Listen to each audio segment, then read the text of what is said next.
Té la paraula l'honorable senyor Josep Huguet, conseller d'Innovació, Universitats i Empresa. Gràcies, senyor president.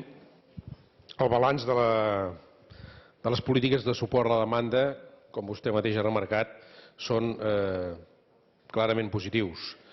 El Govern de Catalunya, en el marc de l'estratègia global pel sector de l'automoció, que promou altres línies, va en el seu moment impulsar la necessitat d'una línia de suport a la demanda.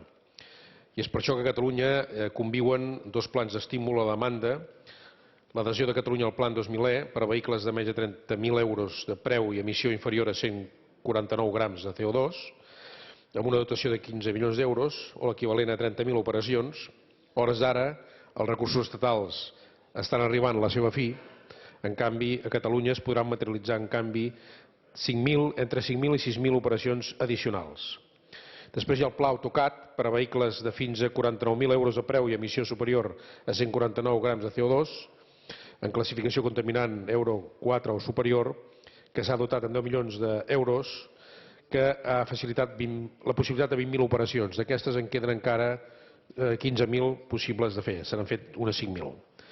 En tot cas, no hem d'oblidar que el Govern de la Generalitat ha estat i és conscient de la importància d'aquest sector, que hem estat molts cops dient, manifestant públicament la nostra posició en relació al Pla Integral d'Automoció, que no es tingués en compte, per exemple, el sector de la motocicleta en el seu moment, després es va dir que es tindria en compte, i per tant estem en un moment en què nosaltres creiem que seria bo que el Ministeri ampliés la dotació i que finalment s'agilitzessin els tràmits del Plan Moto-E. En tot cas, el balanç, insisteixo, és clarament positiu. Primera, la taxa de variació interanual de matriculacions de turismes ha crescut fins a un 16,6%, quan el primer i segon trimestre del 2009 la caiguda del mateix indicador havia arribat al 48%. En segon lloc, l'evolució d'emissions del CO2 de les noves matriculacions a Catalunya en data juny de 2009 és un 5,7% inferior al mateix mes del 2008.